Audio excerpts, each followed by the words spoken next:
नमस्कार, BGT media में आप सभी का स्वागत है। मैं हूं यमलेश वंजारी। लोकसभा चुनाव 2024 के लिए निर्वाचन आयोग के द्वारा प्रथम चरण के चुनाव को लेकर 20 मार्च को नोटिफिकेशन जारी किए जा चुके हैं और इसी के साथ ही नाम निर्देशन फार्म जमा करने का सिलसिला भी शुरू हो गया है। लेकिन देखने यह मिल रहा है कि बालाघाट सिवनी संसदीय सीट पर अभी तक अखिल भारतीय राष्ट्रीय कांग्रेस पार्टी के द्वारा अपने उम्मीदवार की घोषणा नहीं की गई है। लगातार जन चर्चाओं में सीट पर उम्मीदवार की घोषणा नहीं होने की वजह से सस्पेंस की स्थिति बनी हुई है। लोग लगातार इस सीट पर कांग्रेस के उम्मीदवार के नाम को लेकर अलग अलग तरह की चर्चाएं कर रहे हैं।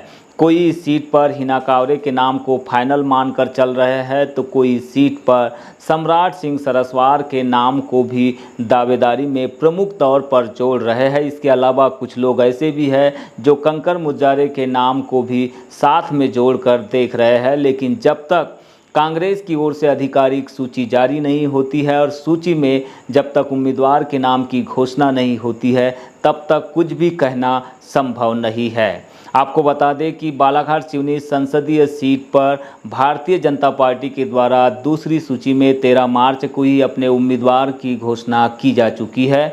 भारती पारदी, जो कि वर्तमान में वार्ड नंबर 22 की पार्षद है और पूर्व में जिला पंचायत की सदस्य रह चुकी है, उन्हें इस बार इस सीट पर मैदान में उतारा गया है।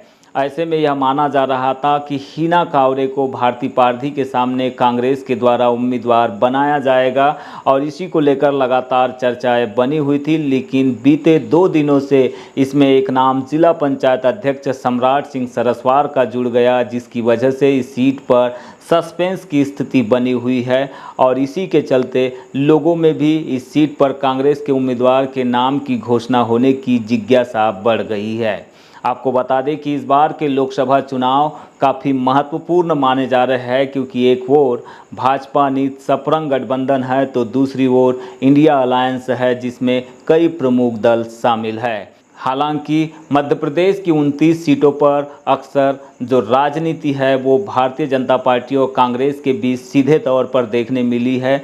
यहां पर किसी भी अन्य दलों के साथ गठबंधन की ज़्यादा संभावनाएं हमेशा से नहीं रही है। बावजूद इसके कांग्रेस के द्वारा यहां पर सपा से एक सीट पर, खासकर खजुराहो सीट पर गठबंधन किया गया है और उन्हें यह सीट दे दी गई है। लेकिन बाकी की जो 28 सीटें हैं, 28 लोकसभा की सीटें हैं, उन पर कांग्रेस अपने दम पर चुनाव लड़ने जा रही है। कुछ समय पहले कंकर मुजारे जो है लगातार कांग्रेस से अपनी टिकट की दावेदारी को लेकर भोपाल भी गए हुए थे और उन्होंने कांग्रेस के प्रदेश अध्यक्ष जीतू पटवारी से लेकर पूर्व मुख्यमंत्री दिग्विजय सिंह से भी मुलाकात की। उसके लौटने के बाद उन्होंने लगभग 2 बार प्रेस कॉन्फ्रेंस भी आयोजित की। उन्होंने दावा किया है कि कांग्रेस पार्टी से जिस तरह से नेता जो है पार्टी छोड़कर पाला बदल रहे हैं या भाजपा में जा रहे हैं, उस लिहाज से वो अपनी मजबूत दावेदारी के साथ कांग्रेस के पास गए थे। यदि कांग्रेस से उन्हें टिकट मिलती है तो ज़रूर बालाघाट में 1996 के बाद से जो कांग्रेस का सूखा बना हुआ है, कांग्रेस इस सीट पर जीत नहीं पाई है, इस सीट पर जीत दर्ज करने का वो दम भर रहे हैं। हालांकि कांग्रेस की सूची में ऐसा बताया जा रहा है कि फिलहाल कंकर मुजारे का नाम कहीं भी नहीं है। यहाँ पर 2 प्रमुख नामों के बीच ही होड़ लगी है टिकट को लेकर, जिसमें एक नाम लांजी क्षेत्र की पूर्व विधायक हिना कांवरे का है तो दूसरा नाम बालाघाट जिला पंचायत के अध्यक्ष सम्राट सिंह सरस्वार है। आपको बता दें कि हिना कांवरे पूर्व में 2 बार विधायक रह चुकी है। 2014 में 96,000 से कुछ मतों से लोकसभा का चुनाव हार चुकी है। उस समय भारतीय जनता पार्टी के द्वारा बोध सिंह भगत को मैदान में उतारा गया था और उनके सामने हिना कांवरे को उतारा गया था, लेकिन हिना कांवरे उस चुनाव में बोध सिंह भगत से चुनाव हार गई।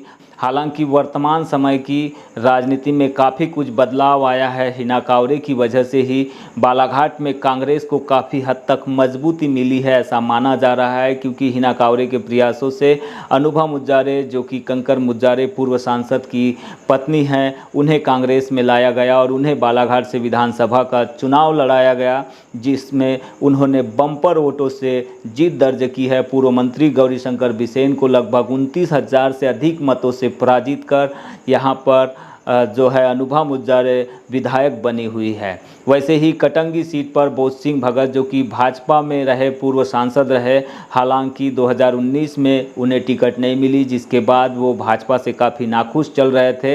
ऐसे में विधानसभा चुनाव के पहले हिना कांवरे के ही प्रयासों से उन्हें कांग्रेस में लाया गया। उन्होंने चुनाव भी लड़ा, लेकिन वे 20,000 से अधिक मतों से इस चुनाव में हार झेल चुके हैं।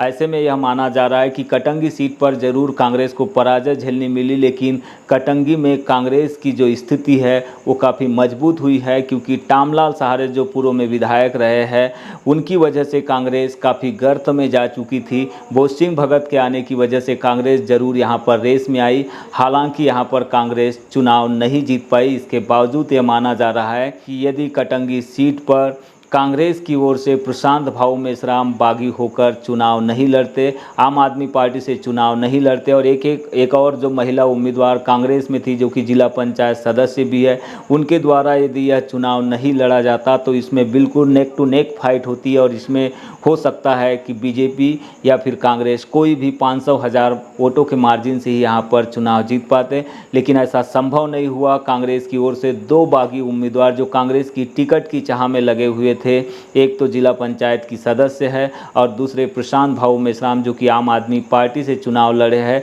ये दोनों बागी होकर मैदान में उतरे, जिसकी वजह से बोध सिंह भगत को यहाँ पर काफ़ी नुकसान हुआ माना जा रहा है। यदि हम बालाघाट जिले के बालाघाट सिवनी लोकसभा सीट पर यदि हम बात करें 8 विधानसभा क्षेत्रों की, तो 8 विधानसभा क्षेत्र में 4-4 जो सीटें हैं वो कांग्रेस और भाजपा के पास है, यानी कि बराबरी की टक्कर है। हालांकि वोटों की मार्जिन में बीजेपी लगभग 3,000 से कुछ अधिक वोटों से आगे बताई जा रही है। अगर कैलकुलेट करें हम पूरे वोटों को, तो इसके बावजूद ये माना जा रहा है कि कांग्रेस की स्थिति इस बार काफ़ी मजबूत भी है, क्योंकि भारतीय जनता पार्टी के द्वारा जिस उम्मीदवार को मैदान में उतारा गया है वो संगठन में भले ही सक्रिय रही है, पहले पूर्व में जिला पंचायत सदस्य रही है, लेकिन वो एक प्रकार से स्थापित चेहरा नहीं है कांग्रेस के उम्मीदवार के मुकाबले, और इसी के चलते जो है उन्हें यहाँ पर कांग्रेस से कड़ी टक्कर मिलने की उम्मीद जताई जा रही है। एक और जहां भाजपा के द्वारा मोदी की गारंटी के नाम पर और मोदी के चेहरे के ऊपर चुनाव लड़ा जा रहा है, तो वहीं दूसरी ओर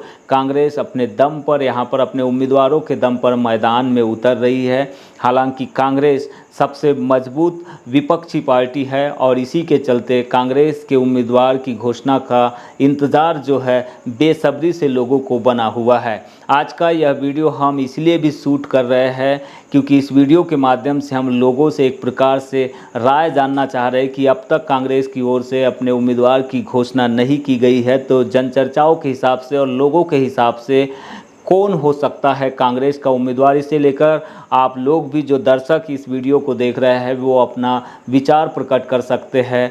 अपना विचार कमेंट्स बॉक्स में लिख कर भी बता सकते हैं कि कांग्रेस पार्टी से किसे उम्मीदवार होना चाहिए। हालांकि यह वीडियो शूट स्वतंत्र तरीके से किया जा रहा है, किसी पार्टी के लिए नहीं है। मैं पहले से ही बता रहा हूँ कांग्रेस जो कि राष्ट्रीय पार्टी है उसके द्वारा अभी तक अपने उम्मीदवार की घोषणा नहीं की गई है। ऐसे में जो सस्पेंस की स्थिति बनी हुई है, तो इस सस्पेंस की स्थिति को हम लोगों के माध्यम से जानने के लिए ये वीडियो शूट कर रहे हैं कि लोगों के हिसाब से कौन कांग्रेस का उम्मीदवार होना चाहिए। तो आप इस पर कमेंट्स करके अपनी राय भी दे सकते हैं, अपने विचार भी रख सकते हैं।